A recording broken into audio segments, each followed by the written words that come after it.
Okay, എല്ലാം അറിയാമോ? എനിക്കറിയില്ല, ഞാൻ ഡ്രൈവ് ചെയ്തിട്ട് വരും, ഞാൻ ചാനൽ കണ്ടിട്ടില്ല. നിങ്ങൾ പറഞ്ഞില്ലേ, ഞാൻ ചാനൽ എടുക്കാൻ വേണ്ടി വന്നതാണ്, ഇങ്ങോട്ട് വരാൻ പറഞ്ഞു വരാൻ വന്നതാണ്. ജാമ്യം കിട്ടി കഴിഞ്ഞാൽ കൊണ്ടുപോകും. ജാമ്യം കിട്ടുമെന്ന് നിങ്ങൾ പറഞ്ഞില്ലേ? ഇല്ലേ? ആ, കൊണ്ടുപോയിട്ടുണ്ടാവായിരിക്കാം. എന്തേ? എനിക്കറിയില്ല, എനിക്ക് കൂടുതൽ കാര്യങ്ങൾ അറിയാറില്ല. നിങ്ങൾക്കറിയായിരുന്നോ? ആരാ പറഞ്ഞത്? ചേട്ടനെ കൊണ്ടുപോയെന്ന് എനിക്കറിയില്ല, ഞാൻ ആ സമയത്ത് വീട്ടിലുണ്ടായിരുന്നില്ല. നിങ്ങൾക്കറിയോ? എന്നെ കൊണ്ടുപോയിട്ടുണ്ട്, ഞാൻ നിന്നിട്ടുണ്ട് 2 ആഴ്ച. അത് ഇവിടെയല്ല, പാലക്കാടാ, മനോമിത്ര. അവിടെ അന്വേഷിച്ചാൽ അറിയാൻ പറ്റും.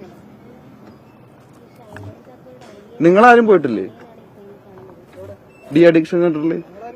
എന്നെ ഡി അഡിക്ഷൻ സെന്ററിലല്ല ഉണ്ടാക്കിയത്, ആക്ച്വലി മാനസികാരോഗ്യ കേന്ദ്രത്തിലാണ് ഉണ്ടാക്കിയത് എന്നെ.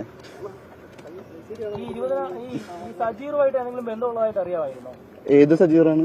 നേരത്തെ പോലീസ് പറയുന്നത് കൊച്ചിയിൽ ഒരു ലഹരി ഇടപാട് ആ ഹോട്ടലിൽ ഉണ്ടായിരുന്നു എന്ന് പറയുന്നു. സജീറുമായിട്ട് ഷൈൻ എന്തെങ്കിലും ബന്ധമുള്ളതായിട്ട് അറിയാമായിരുന്നോ?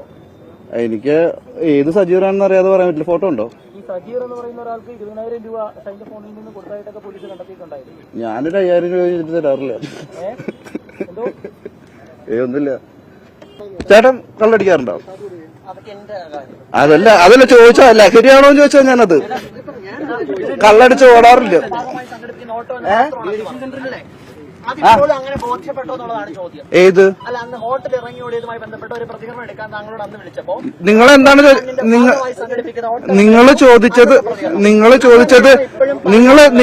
ചോദിച്ചത് ഇറങ്ങി ഓടിയതിൽ എന്താണ് അഭിപ്രായം എന്ന് ചോദിച്ചത്? ഞാൻ അറിഞ്ഞിട്ടുണ്ടായിരുന്നില്ല, ഞാൻ ഓടണത് എന്താ കുഴപ്പമെന്ന് ചോദിച്ചു.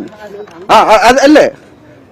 ഞാൻ ന്യൂസ് അറിഞ്ഞിട്ടുണ്ടായിരുന്നില്ല, ഞാൻ ന്യൂസ് കാണുന്ന ആളല്ല ഇപ്പോഴും റെഗുലർ ആയിട്ട്.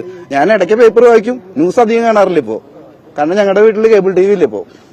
കേബിൾ ടി വി കട്ട് ചെയ്തു, അപ്പൻ സാമ്പത്തിക ഞെരുക്കം കാരണം കട്ട് ചെയ്തു.